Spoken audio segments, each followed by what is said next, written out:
Now I'll show you how to animate this. I press Shift U, make a circle, I center it, copy. Now I erase it to make a wave, and this will be used as a reference to how the flame should be shaped. Here I copy the wave again, and now I make a pink dot. You will see later why. And now I pick an orange color and I make 4 circles and I adjust them to fit the wave. And after I'm done with this, I just make a new frame, Alt N, and move it up about 3 to 4 pixels. And here you can see this arrow represents the height and this is the width. And I try to keep the flame within these boundaries while animating. I basically repeat these steps. So from here I make a time lapse and see you guys in a bit, okay?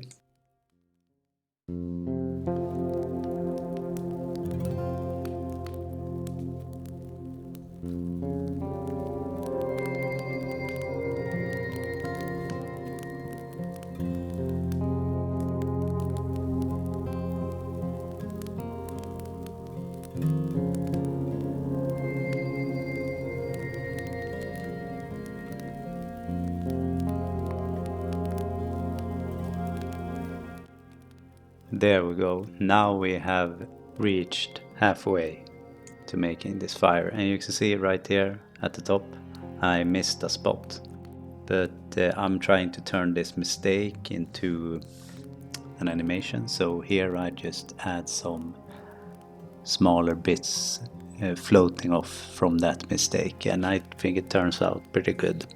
And now I adjust the base.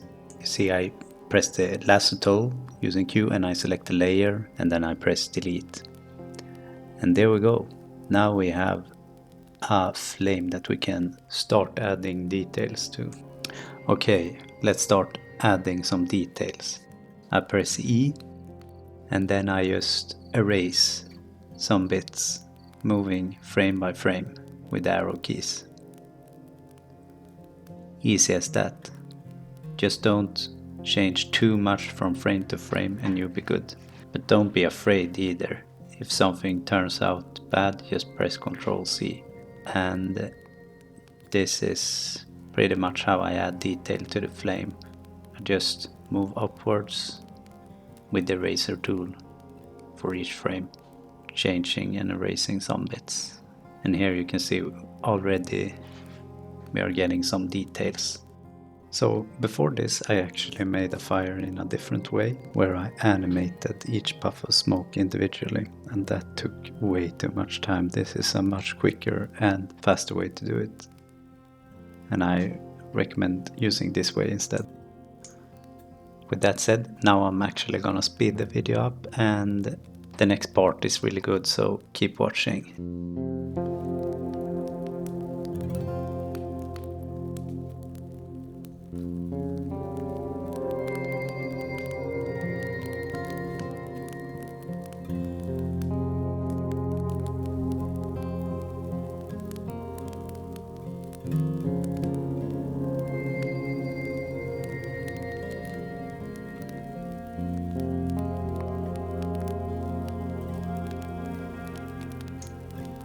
Okay, now to the fun part.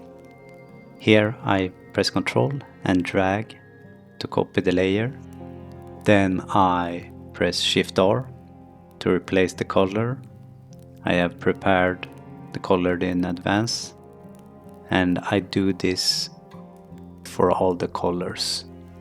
And eventually I will make the flames different sizes, and I will also frame shift them. So what frame shifting means is that I will move some of the cells to other frames, and then I will move the last frames back. You will see right here. So I move them forward and then back. And this is a great way to make the flame don't look the same as the other flame without needing to do extra work. And I like saving time, so this is a good way for me to do it. And now we're about done with the frame shifting. So here I soon will start to shrink them down. And this is sometimes, this was tricky for me at the start. You need to select the flame, then press the layer and then resize to make all the frames turn smaller.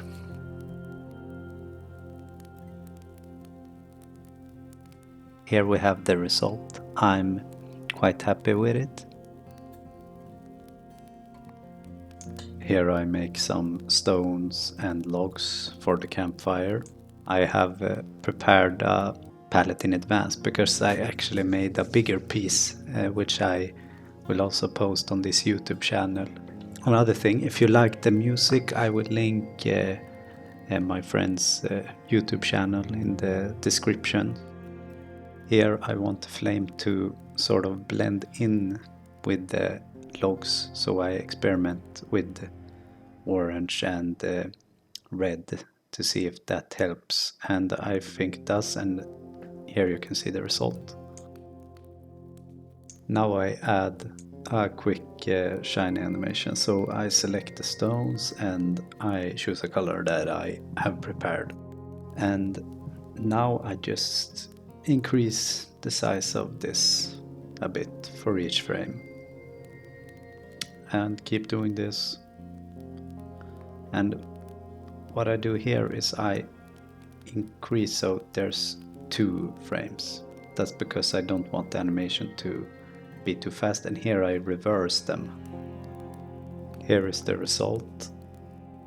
Thank you very much, and please, if you like this video, go and watch my other long format video. I have 2 right now, so thank you very much.